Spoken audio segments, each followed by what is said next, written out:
इत्तेहाद council की मखसूस नशस्तों से मुतालिक केस आखिरी मराहिल में दाखिल। केस की समाअत आज 11:30 बजे दोबारा होगी। इलेक्शन कमीशन से 2018 से 24 तक मखसूस नशस्तें अलॉट करने का फॉर्मूला तलब।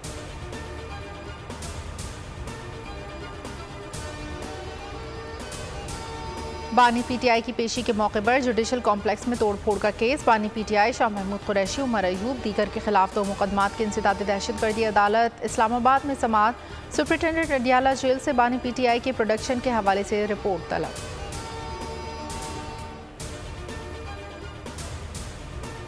चीफ जस्टिस काजी फाइज ईसा की सरबराही में जुडिशल कमीशन का इजलास आज होगा। सिंध लाहौर हाई कोर्ट के चीफ जस्टिस की तैनाती पर गौर होगा।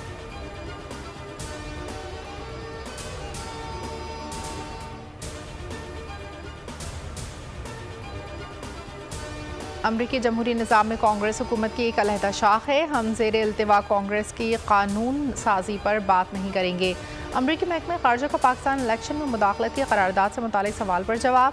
वाज़ेह कर दिया कि पाकिस्तान में इंतख़ाबात की शफ़ाफ़ियत का मामला हमारी तवज्जो का मरकज़ है। मामला पाकिस्तानी शराकतदारों से उठाते रहे हैं।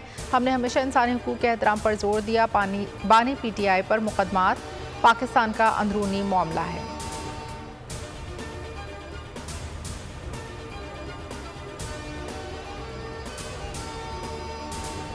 घरेलू सार्फिन समेत तमाम सेक्टर्स के लिए गैस की कीमतें बरकरार। नोटिफिकेशन जारी। खाद, बर्फ कारखानों और सीमेंट सेक्टर के लिए भी गैस की कीमत बरकरार।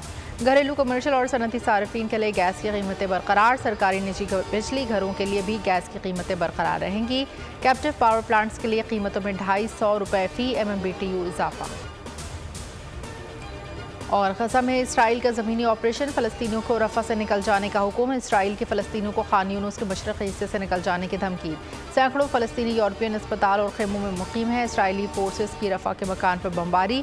6 फ़लस्तीनी शहीद। डायरेक्टर अल-शिफा अस्पताल कहते हैं क़ैद के दौरान बेशतर फ़लस्तीनियों को मार दिया गया। इसराइली फ़ौज और हमास में शदीद लड़ाई। 7 अक्टूबर से जारी इसराइली हमलों में 37,900 फ़लस्तीनी शहीद जबकि 80,000 से ज़ायद ज़ख्मी हैं।